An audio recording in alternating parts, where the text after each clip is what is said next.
महात्मा गांधी ने नहीं, एक मुसलमान ने दिया था अंग्रेजों भारत छोड़ो का नारा। जय हिंद का नारा देने वाला शख्स भी मुसलमान ही था। 1857 की क्रांति से लेकर असहयोग आंदोलन तक न जाने कितने ही आंदोलनों की शुरुआत मुसलमानों ने ही की थी। भारत की आजादी के बाद अंग्रेजों ने कहा था कि यदि मुसलमान न होते तो भारत आज भी उनका गुलाम होता। आजादी के महासंग्राम में हर धर्म, जाति और संप्रदाय के लोगों ने बढ़ चढ़कर हिस्सा लिया था, लेकिन आज के समय में मुसलमानों के योगदान के बारे में बहुत कम लोग जानते हैं। भारत की आजादी में मुसलमानों का योगदान बेहद ही महत्वपूर्ण रहा था, जिसके बारे में आज हम बात करने वाले हैं। ये वीडियो न सिर्फ मुसलमानों को बल्कि प्रत्येक हिंदुस्तानी को अवश्य देखनी चाहिए। सन 1857 की क्रांति से पहले ही अंग्रेजों के खिलाफ बगावत के सुर उठने लगे थे। औरंगजेब के शासनकाल तक अंग्रेज कभी भी भारत को अपना गुलाम नहीं बना पाए थे, लेकिन सन 1757 में बैटल ऑफ प्लासी के बाद हालात बदलने लगे थे। सबसे पहले मौलाना हुसैन अहमद मदनी ने फतवा जारी कर कहा था कि अंग्रेजों की गुलामी करना या उनकी सेना में शामिल होना हराम है। इसके बाद उन्हें कोर्ट में जज के सामने पेश किया गया और उन्होंने कोर्ट में जज के सामने भी अपना फतवा दोहराया और कहा कि मैं जिंदगी भर ऐसे ही फतवे देते रहूंगा। ये बात सुनकर जज को गुस्सा आ गया और उन्हें फांसी की सजा सुना दी गई। सन 1772 में शाह अब्दुल अजीज ने फतवा जारी कर हिंदुस्तानियों के दिलों में क्रांति की लौ जलाई। उन्होंने कहा था कि हमें भारत से अंग्रेजों को भगाना होगा और देश को आजाद कराना होगा। इसके बाद मैसूर के सुल्तान हैदर अली और उनके बेटे टीपू सुल्तान ने अंग्रेजों की बनाई ईस्ट इंडिया कंपनी के खिलाफ बगावत की और अंग्रेजों को युद्ध के लिए खुली चुनौती दी। टीपू सुल्तान को आज भी शेर मैसूर के नाम से जाना जाता है। वो अपने आखिरी दम तक अंग्रेजों के खिलाफ लड़ते रहे और जंग में शहीद हो गए। विश्व में सबसे पहला रॉकेट भी टीपू सुल्तान के द्वारा ही बनाया गया था। सन 1857 की क्रांति में भी मुसलमानों ने बढ़ चढ़कर हिस्सा लिया था।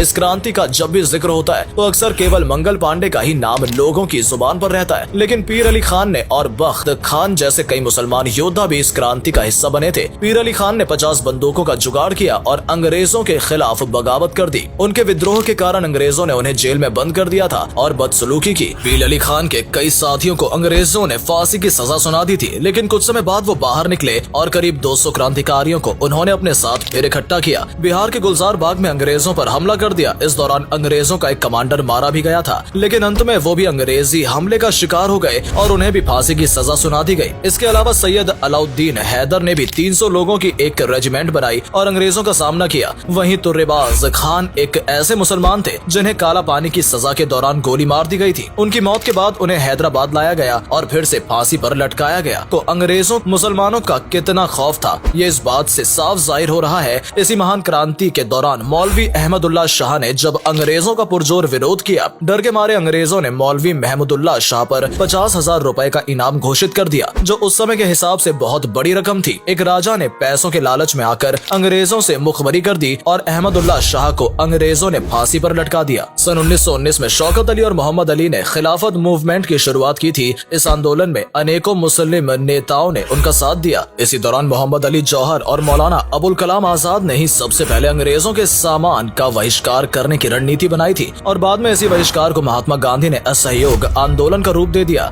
हाजी सिद्दीकी एक महान शुगर व्यापारी थे जिन्होंने सहयोग आंदोलन के दौरान अपनी शुगर की मिलों को पूरी तरह से बंद कर दिया था। उनकी मिल इतनी बड़ी थी कि इंग्लैंड में सबसे अधिक उनकी मिल की चीनी का ही इस्तेमाल किया जाता था। भगत सिंह को जब फांसी की सजा सुनाई गई थी तो उनका केस लड़ने वाले बैरिस्टर आसिफ अली एक मुसलमान ही थे। कई बड़े बड़े वकीलों ने अंग्रेजों के डर से भगत सिंह का केस लड़ने से मना कर दिया था। यदि उस दौरान शोभा सिंह केस में अपनी गवाही न देती तो भगत सिंह फांसी से बच सकते थे। मुसलमानों ने भारत की आजादी के लिए कई सारे नारे दिए जिनका इस्तेमाल खूब जोरों शोरों से किया गया। महान उर्दू कवि हसरत मोहानी ने सबसे पहले इनकलाब जिंदाबाद का नारा दिया था। इन्होंने आजादी की रूपरेखा तैयार करने में भी अहम भूमिका निभाई थी। अंग्रेजों भारत छोड़ो का नारा महात्मा गांधी ने नहीं बल्कि सबसे पहले यूसुफ मेहर अली के द्वारा दिया गया था। इन्होंने ही साइमन कमीशन का विरोध करते हुए साइमन गो बैक का नारा भी दिया था। आज के समय में पढ़ाया जाता है कि जय हिंद का नारा सुभाष चंद्र बोस ने दिया था, लेकिन जय हिंद का सबसे पहला नारा आबिद हसन सफरानी ने दिया था। कानपुर के रहने वाले अजीमुल्लाह खान ने सबसे पहले मादरे वतन भारत की जय का नारा दिया था।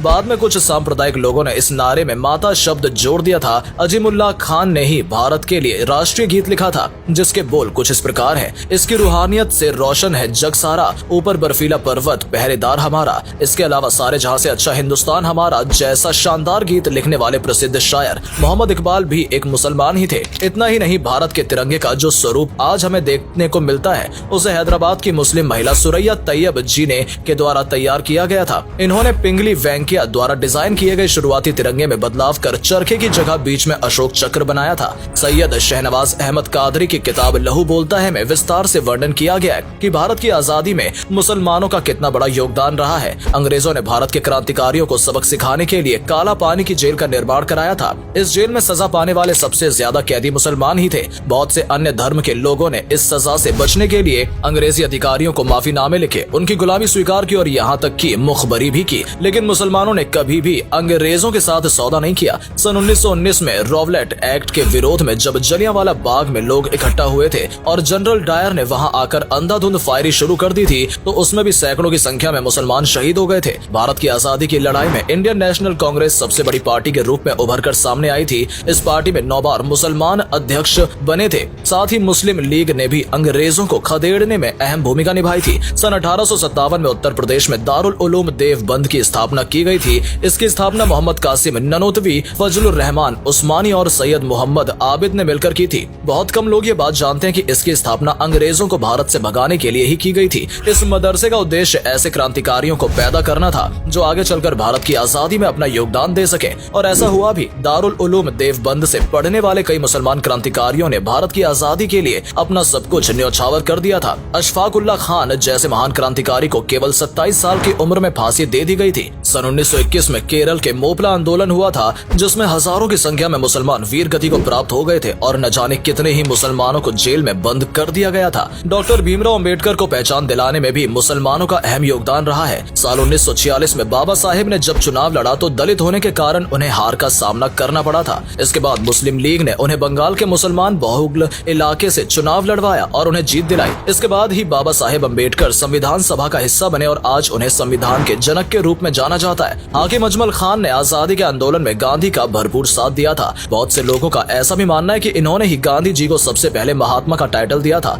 आपको जानकर हैरानी होगी कि इस्लाम धर्म से प्रभावित होकर महात्मा गांधी के बेटे हरिलाल गांधी ने अपना धर्म बदलकर इस्लाम धर्म कबूल कर लिया था और अपना नाम भी अब्दुल्ला रख लिया था। दोस्तों, इसके अलावा भी न जाने कितने ही मुसलमानों ने भारत को आजाद कराने में अपना अमूल्य योगदान दिया है। जब जब जरूरत पड़ी है, मस्जिदों को किले की तरह इस्तेमाल किया गया है। मस्जिदों में रहते हुए ही बहुत से लोगों ने आजादी की जंग लड़ी। आज भारत जिस मुकाम पर खड़ा है, उसमें मुसलमानों का अहम योगदान रहा है। उम्मीद करते हैं कि आप भी मुसलमानों के अमूल्य योगदान के बारे में समझ गए होंगे। अगर आपको ये वीडियो अच्छी लगी हो और इससे कुछ नया सीखने को मिला हो तो इसे लाइक करें और अधिक से अधिक शेयर करें। आज के लिए इतना ही दोस्तों, आपसे फिर मिलेंगे एक नई वीडियो के साथ। तब तक के लिए धन्यवाद।